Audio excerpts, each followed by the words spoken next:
ओ भाई रुक जाओ, पूरी बात बताएंगे, पूरी मुद्दे की बात करेंगे इस वीडियो में। यहाँ पे कोई भी फालतू की बात नहीं होगी, सिर्फ काम की बात करते हैं।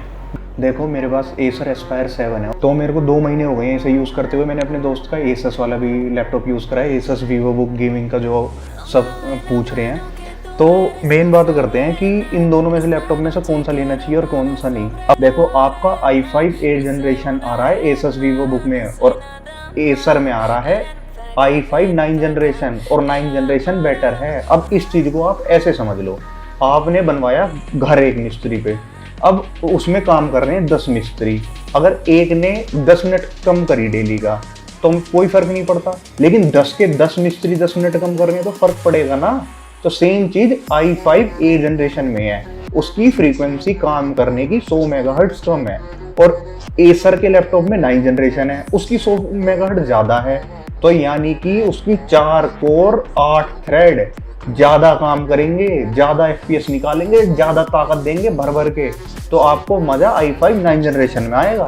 जहां आपके एफपीएस 40 हो सकते थे ना, सपोज लैपटॉप ने जो आपने लिया i5 8 जनरेशन एसस के ने 40 से 32 कर दिए, 8 एफपीएस कम कर दिए, नहीं कर देगा इसने 8 के करीब कर दिए मान लो आप, और ऊपर से ग्राफिक कार्ड भी GDDR5 है, 5-6 एफपीएस कम से कम वो भी कम करेगा, क्योंकि एसर में GDDR6 है, लेटेस्ट है, और 5-6 एफपीएस उसने भी कम कर दिए।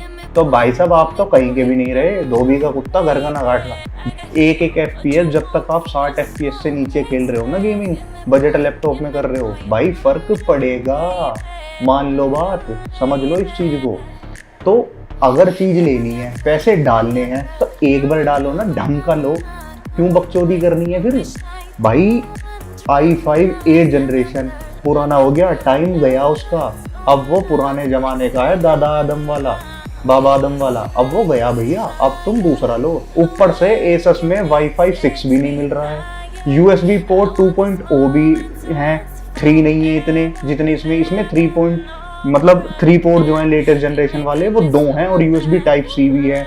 ये बेटर है पोर्ट्स के मामले में। अभी आपको फर्क समझ नहीं आएगा, एक्सटर्नल पोर्ट्स का फायदा आपको तब पता चलेगा जब आप एक टाइम पे 2 एक्सटर्नल हार्ड ड्राइव कनेक्ट करोगे और उनको यूज़ करोगे।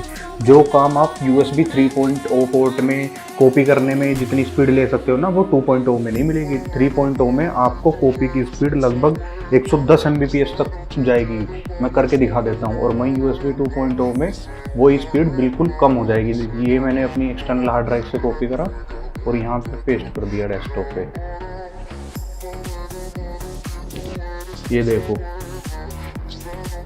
कितनी ज़्यादा स्पीड आ रही है। लेकिन यही स्पीड आपकी अगर USB 2.0 में काम करते तो ये स्पीड कम हो जाती। तो ये एक छोटी चीज़ है, पर लेकिन बाद में जाके पता चलती है कि कितनी बेनिफिशियल हो सकती है। तो ये एक्सटर्नल पोर्ट्स भी मैटर करते हैं। तो अगर बात करें प्राइस की, तो एसर एस्पायर 7 ये आपको दिखा रहा है 56,990 का, लेकिन जब मैंने लिया था ये लिया था 55,000 का, और मेरे लेने के एक दिन बाद ही ये लैपटॉप 52,000 का हो गया था, 52,000 का। तो यानी कि थोड़ा सा वेट कर लो, ये वापस 52 पे पहुंच जाएगा। वहीं पे आपका आता है एसस वीवो, इस टाइम 53 का दिखा रहा है, और ये मिल जाता है 51 का। तो 1,000 का डिफरेंस है, मात्र 1,000 का। थोड़ा सा वेट कर लोगे तो कोई इशू वाली बात नहीं है। 1,000 के ऊपर मत रो भाई, ले लो, एसर का ले लो। एसस वीवो बुक गेमिंग का आपको तभी लेना है अगर आपका बजट 35,000 है, और 35,000 से रो रो के खींच के ला रहे हो 40 45, और भैया अब तो मेरी जान निकल गई, अब मेरे पे 1 रुपया नहीं डाला जाए एक्स्ट्रा कि मैं 45 से बस कैसी करके हाथ जोड़ के 50 हो गए। तो आप उसे ले लो, भाग के ले लो कि 50 पे रेंट निकल गई, अब नहीं हो गए।